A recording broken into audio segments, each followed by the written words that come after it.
ও সুমির মা, আমার গাটা খুব ম্যাচ ম্যাচ করতেছে, বড্ড শীত লাগছে, মনে হচ্ছে মাথার উপর কেউ হাতুড়ি মারতেছে। ওঝারিকে ঝাড়ফুঁক করি, পাশের গ্রামের লোক বলেছে এসব অশুভ বাতাসের কাজ। না মা, এসব কুসংস্কার। বাবার যা লক্ষ্য দেখছি, একবার জ্বর আসছে তারপর ঘামটি ছাড়ছে। এটা নির্ঘাত ম্যালেরিয়া। অ্যানোফিলিস নামক মশা থেকে এই ম্যালেরিয়া জ্বর হয়। তুই পড়াশোনায় পাকা হয়ে গেছিস, যা ওঝা ডাকতে যা। বাবা, তুমি আমাকে বিশ্বাস করো। তুমি আমাকে স্কুলে পাঠিয়েছিলে বলেই আমি জানি এই জ্বর অবহেলা করলে প্রাণ সংশয় পর্যন্ত হতে পারে। আমি ডাক্তারবাবুকে ডেকে আনছি।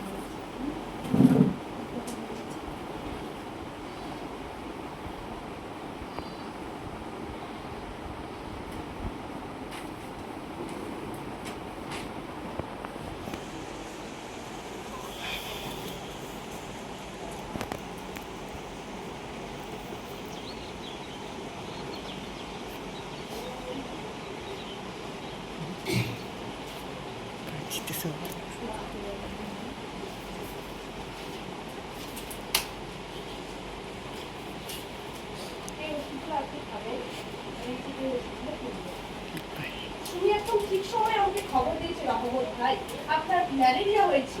সঠিক সময়ে চিকিৎসা না পেলে আপনার লিভার বা কিডনির সমস্যা হতে পারে। ডাক্তার ম্যাডাম, মশা থেকে এত বড় অসুখ হয়? হ্যাঁ, এই যে আপনার বাড়ির আশেপাশে জল জমে আছে, ওইখানেই মশা ডিম পারে। আর শোনেন, আপনার মেয়ের তারিফ করতে হয়। ও যদি আর শিক্ষিত না হতো তাহলে আপনি হয়তো ওঝার পাল্লায় পড়ে জীবন হারাতেন। আমি বড় ভুল করেছিলাম। আমি ভেবেছিলাম পড়াশোনা করে মেয়েরা কি করবে, আজ সুমি না থাকলে আবার কি হতো।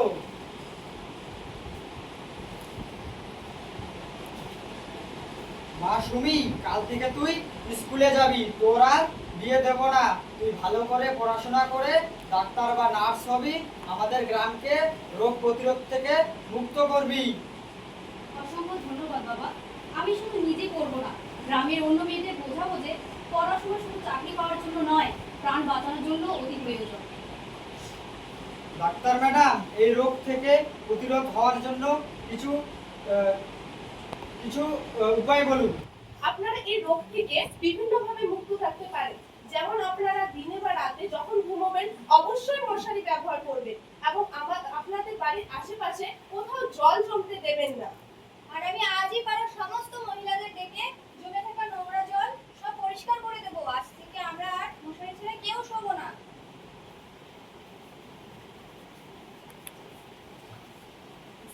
পরিষ্কার পরিচ্ছন্নতা বজায় রাখুন, সতর্ক থাকুন। একটি শিক্ষিত মেয়ে মানে একটি সচেতন পরিবার।